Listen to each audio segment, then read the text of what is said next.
Chers amis, bonjour, bienvenue à notre nouvel épisode de Sénat Magazine, un moment de transformation avec Dr Michaud. Bonjour docteur. Bonjour Christian, bonjour cher ami, que le Seigneur vous bénisse. Alors merci beaucoup docteur d'être là une fois de plus. Nous avons commencé notre série sur le pardon et l'épisode précédent nous avons parlé sur c'est quoi pardonner. Et aujourd'hui nous allons aborder une autre question, c'est celle de savoir pourquoi pardonner. Pour quelles raisons je dois pardonner, pour quelles raisons je dois couvrir une faute, pour quelles raisons je dois ne plus considérer l'autre comme étant fautif dans une affaire quelconque. Merci bien. Je pense qu'il y a quelques bonnes raisons pour lesquelles on devait vraiment considérer l'option de pardonner. La première, c'est que nous pardonnons par obéissance à la parole de Dieu. Nous pardonnons par obéissance à la volonté de Dieu. Okay. La parole de Dieu, c'est les commandements de Dieu. C'est l'ordre que nous devons suivre, l'instruction à laquelle nous devons obéir. Donc, l'obligation de pardonner vient de la parole de Dieu. Okay. C'est vrai que dans le monde, dans la vie de tous les jours, même ceux qui ne croient pas en Dieu vont quand même parler de pardon comme une obligation morale, mais c'est une obligation qui vient de la parole de Dieu. Wow. Dans Matthieu chapitre 18, juste un exemple que je peux prendre rapidement, au verset 21 et 22, la Bible va dire, alors Pierre s'approcha de lui, donc de Jésus, et dit, Seigneur, combien de fois pardonnerai-je à mon frère lorsqu'il péchera contre moi? Yeah. Sera-ce jusqu'à 7 fois? Jésus lui dit, je ne te dis pas jusqu'à 7 fois, mais jusqu'à 70 fois 7 fois.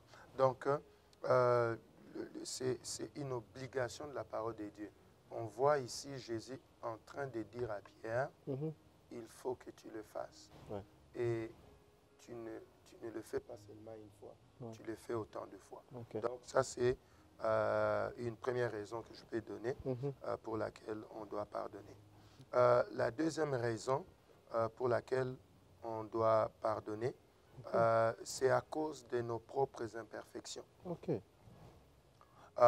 Pour que nous puissions, nous aussi, à notre tour, obtenir le pardon dont nous avons besoin de la part du Seigneur. C'est-à-dire que nous-mêmes aussi, nous sommes imparfaits et nous voulons que le Seigneur nous pardonne. Okay. Alors, pour que le Seigneur nous pardonne, nous devons pardonner. Donc, il y a là comme un intérêt direct dans le pardon. Quelqu'un pourrait peut-être dire, moi je suis trop saint, je suis trop parfait, mais ça c'est juste nous les hommes qui voulons juste jouer cette carte-là. Ouais. Mais nous tous, nous avons besoin de recevoir le pardon de Dieu. Oui. Et voilà pourquoi nous accordons le pardon. Dans Marc chapitre 11, le verset 24 au verset 26, la Bible va dire, c'est pourquoi je vous dis, tout ce que vous demanderez en priant, croyez que vous l'avez reçu et vous le verrez s'accomplir. Pourquoi nous lisons ces versets-là? On pourrait dire, oh mais ça ne parle pas de pardon, mais on doit commencer là. Il parle des gens qui sont en train de prier. Et il dit, tout ce que vous demanderez en priant, croyez que vous l'avez reçu et vous le verrez s'accomplir. Il parle aux gens qui croient, aux gens qui prient. Déjà. Et il parle aussi de la possibilité même qu'ils reçoivent des réponses à leurs prières. Mais tout de suite dans le verset 25, il dit, et lorsque vous êtes debout faisant votre prière, si vous avez quelque chose contre quelqu'un, pardonnez. Pourquoi? Afin que votre Père qui est dans les cieux vous pardonne aussi vos offenses. Okay. C'est intéressant ici, parce que des fois on sépare des versets de la Bible et on perd le contexte, on perd l'idée générale. Le Seigneur ne parle pas aux pharisiens ici. Il ne parle pas aux pécheurs ici. Il ne parle pas aux sorciers ici. Là. Il parle à quelqu'un qui prie et qui reçoit même la réponse à la prière. Mais seulement il ajoute quelque chose. Il dit, si tu crois, après avoir prié, ben, tu vas recevoir. Mais il dit, fais attention, mais quand tu es debout en train justement de prier pour recevoir, et si tu te rappelles qu'il y a quelque chose, tu dois pardonner. Pourquoi? Parce qu'il y a un intérêt, pour que votre Père vous pardonne. Et dans le verset 26, il dit, mais si vous ne pardonnez pas, votre Père qui est dans les cieux ne vous pardonnera pas non plus vos offenses. Et c'est intéressant ici parce que, comme une fois de plus, il parle aux gens qui prient, c'est-à-dire aux gens qui connaissent Dieu, qui ont une relation avec Dieu. Il dit, vous n'êtes pas parfait. Malgré que vous priez et vous obtenez des réponses, vous n'êtes pas parfait. Il vous arrivera dans votre activité de prière de pouvoir vous rendre compte que vous avez besoin que Dieu vous pardonne. Et donc, pour arriver à ce pardon-là, vous devez pardonner les autres. La troisième raison que je peux rapidement ici donner, c'est que nous devons pardonner pour que nous soyons libérés et que nous puissions, que nous ne soyons plus tourmentés. Donc, quand tu pardonnes, tu es libéré et tu n'es plus tourmenté. Et le Seigneur va donner cette notion-là, si je peux dire ça, dans Matthieu chapitre 18, au verset 32 jusqu'au verset 35. Il dit, alors le maître fit appeler ses serviteurs, il lui dit, méchant serviteur, je t'avais remis en entier ta dette, parce que tu m'en avais supplié. Ne devais-tu pas aussi avoir pitié de ton compagnon, comme j'ai eu pitié de toi? Et son maître irrité les livra au bourreau. C'est très important ce mot-là. Il les livra au bourreau jusqu'à ce qu'il eût payé tout ce qu'il devait. C'est ainsi que mon Père céleste vous traitera si chacun de vous ne pardonne pas à son frère de tout son cœur. Mais ce qui est intéressant ici, c'est le verset 34.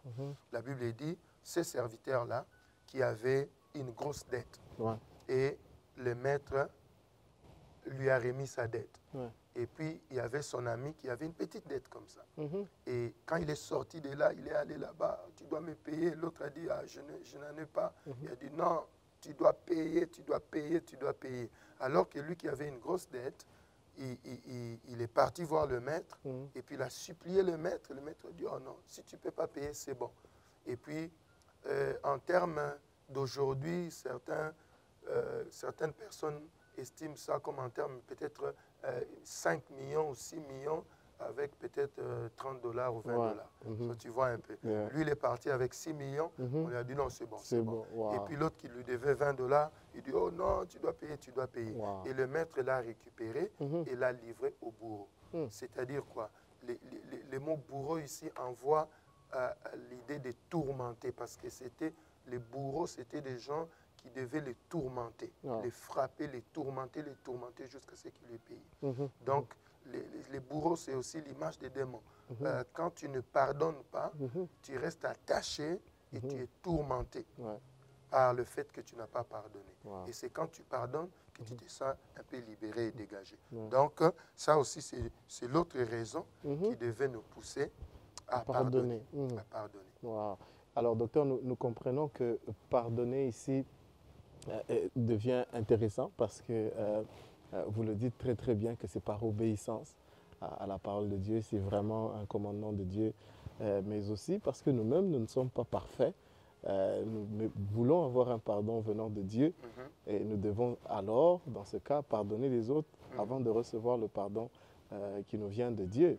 Mais y a-t-il aussi quelque chose d'autre, docteur, que vous voulez peut-être rajouter toujours dans le même sens sur les raisons de pardonner? Y a-t-il d'autres raisons que vous pouvez nous rajouter? Oui, donc c'est la parole de Dieu. C'est parce que nous voulons obtenir aussi le pardon nous-mêmes, donc il y a un intérêt direct. Ce n'est pas simplement pour être spirituel. Non, quand tu pardonnes, c'est parce que tu as un intérêt. Et aussi de ne pas être tourmenté. Parce que le Seigneur a dit, c'est comme ça que le Père vous traitera. Comment? Il vous traitera comme l'autre maître a traité ce méchant serviteur. L'autre raison, c'est pour montrer notre reconnaissance à Christ pour le pardon que Christ nous a donné. Parce que des fois, quand je dois pardonner, je me pose la question, est-ce que la personne que je vais pardonner mérite le pardon? C'est un piège, c'est satanique et démoniaque. Donc, de penser que pour pardonner quelqu'un, la personne doit mériter. Celui qui a mérité le pardon, ça veut dire qu'il est bon, il n'a rien fait de mal. Le pardon, c'est pour la personne qui ne le méritait pas. Pas du tout. Parce que cette personne avait fait une faute. So, il mérite la punition. Tu vois, il mérite la punition. La Bible dit le salaire du péché, c'est la mort. Donc, quelqu'un qui fait une faute, quelqu'un qui commet un crime, mérite une condamnation. Quelqu'un qui fait une faute, mérite une punition. Et maintenant, au lieu de punir la personne, on lui donne le pardon. Mais ce pardon-là qu'on lui donne, comme lui ne mérite pas ça, mais pourquoi je vais quand même lui donner? C'est pour montrer ma reconnaissance à Christ. Qui m'a aussi pardonné. Et c'est ainsi que Luc chapitre 24, 47, la Bible dit et que la repentance et le pardon des péchés seraient prêchés en son nom à toutes les nations, à commencer par Jérusalem. La Bible dit le pardon sera prêché au nom de Jésus. Donc, si jamais les gens sont pardonnés par Dieu, c'est grâce à Jésus. Alors, Jésus, maintenant, lui n'a pas fait de faute envers moi. Alors, je ne peux pas pardonner Jésus en retour de son pardon. Jésus dit, je n'en ai pas besoin, je n'ai jamais péché, donne ça à quelqu'un d'autre. Donc, c'est vraiment comme ça. Dans 1 Jean chapitre 2, verset 12, la Bible dit, je vous écris, petits enfants, parce que vos péchés vous sont pardonnés à cause de son nom. Donc, puisque moi j'ai obtenu le pardon à cause du nom de Jésus, et que Jésus n'a pas fait de faute, pour que moi aussi je lui dise, ah, Seigneur, quand je pense au pardon que tu m'as donné, moi aussi je te pardonne. Tu vois? Parce que c'est comme ça que nous, les humains, nous réagissons. Nous sommes des gens de donnant-donnant. Comme tu m'as fait du bien, je te fais aussi du bien. Lui, je ne lui fais pas du bien parce qu'il ne m'a jamais fait du bien. Donc, mais je te pardonne parce que la fois passée, toi aussi, tu m'avais pardonné. Donc, tu vois. Maintenant, quand Jésus te pardonne, lui n'a pas de péché. Tu ne peux pas lui dire, Seigneur, moi aussi, je te pardonne. Non. Alors, ce pardon-là que tu voulais donner à Jésus, Jésus dit, donne ça à l'autre aussi, que j'ai créé. Donc, tu vois. Alors, Colossiens chapitre 3, verset 13, la Bible va dire, supportez-vous les uns les autres, et si l'un a sujet de se plaindre de l'autre, pardonnez-vous réciproquement. La Bible dit, si l'un a sujet de se plaindre. Mais malheureusement, les chrétiens se plaignent du fait qu'ils ont quelque chose à se plaindre. Tu vois? Et il est là, il dit vraiment, ce frère ici, cette sœur ici, ma femme vraiment, mon époux vraiment, mon frère ici vraiment, et tout ça là. Et puis tu lui dis, mais pourquoi tu es fâché? Mais à cause de ce qu'il a fait, pourquoi tu ne lui parles plus? Non, à cause de ce... Pourquoi tu as pris cette attitude-là? Mais il sait ce qu'il a fait. Donc, il y a quelque chose dont tu te plains. Oui, justement, je me plains de son attitude. Je me plains de son comportement. Je me plains de ses paroles. Je me plains de ce qu'il a fait. Mais justement, le Seigneur a dit, si tu vois qu'il y a quelque chose à se plaindre, là, mets dans ta poche, sors la carte du pardon. Et arrête de sortir la carte des murmures, de la chair. Tu commences à montrer la chair, et la colère, la haine, et tout ça. Là. Donc, regarde bien dans ton sac, sors la carte du pardon. Parce que c'est à ce moment-là que tu en as besoin, n'est-ce pas? Quand il y a quelque chose à se plaindre. La Bible ne dit pas que quand il y a quelque chose à se plaindre, plaignez-vous. La Bible dit quand il y a quelque chose à se plaindre, pardonnez. Et s'il n'y a rien à se plaindre, on n'a pas besoin de pardon. Il faut arrêter de chercher à pardonner les gens qui font du bien. Donc, ils n'en ont pas besoin. Donc, ce frère-là, moi, je l'aime beaucoup. Il est toujours correct avec moi. Alors, je vais le pardonner. Mais s'il est correct avec toi, il n'y a pas de raison de parler de pardon. Donc, et puis, de même que dans la fin du verset 13 de Colossiens 3, de même que Christ vous a pardonné, pardonnez-vous aussi. Le pardon que je te donne, Christian, ce n'est pas le pardon que tu mérites.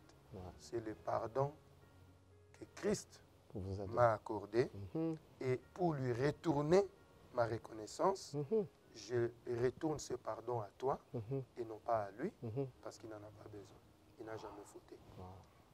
Donc, c'est quelque chose de très important et qui motive le pardon. Qui motive le pardon. quand je pardonne quelqu'un, je vois Christ Ouais. me pardonner. Ouais. Et je lui donne ce pardon.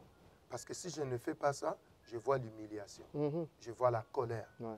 Je vois la possibilité de vengeance. Mhm. Je vois que je suis capable de punir cette personne-là. Ouais. Ou de lui créer des problèmes, de lui créer des ennuis. Mhm. Je suis capable de me venger. Mhm. Mais pourquoi je ne le fais pas? Ce n'est pas parce que je suis naïf. Ce n'est pas parce que je suis idiot. C'est parce que je pense à celui qui m'a pardonné. Et j'ai dit, il faut que je paye cette dette-là en pardonnant quelqu'un. Wow. Et Christian, la dernière chose Oui. que je pourrais juste ajouter aussi, c'est que le pardon, ça permet aussi de montrer la compassion aux autres. Wow. Hein? Parfois, on oublie ça. Ça permet de montrer la compassion aux autres, Wow. hein? de les guérir et de les consoler. Dans 2 Corinthiens chapitre 2, versets 6 à 8, Paul est en train de dire, il suffit pour cet homme du châtiment qui lui a été infligé par le plus grand nombre, en sorte que vous devez bien plutôt lui pardonner et les consoler, de peur qu'il ne soit accablé par une tristesse excessive. Je vous exhorte donc à faire acte de charité envers lui. Donc, le pardon, c'est aussi une démonstration d'amour. Si tu aimes quelqu'un, tu dois le pardonnes. Alors, on s'est dit chrétien et on est sauvé par Dieu, on a un cœur plein d'amour. Ben, le pardon, c'est une manifestation de l'amour de Dieu qui habite dans ton cœur. Et c'est une manière aussi de consoler l'autre parce que quand il a fauté, il souffre. Et quand tu viens le pardonner, tu le consoles. So, tu lui fais du bien et tu essayes de vraiment lui donner l'opportunité de pouvoir recevoir la compassion. Voilà, chers amis, vous l'avez bien entendu, pardonner, c'est montrer de l'amour envers son prochain. Pardonner, c'est vraiment, vraiment cet acte d'amour que nous allons poser pour notre prochain. Merci beaucoup, docteur. Merci. Et portez-vous bien. Nous nous retrouvons à notre prochain épisode. Que le Seigneur vous bénisse. Ciao.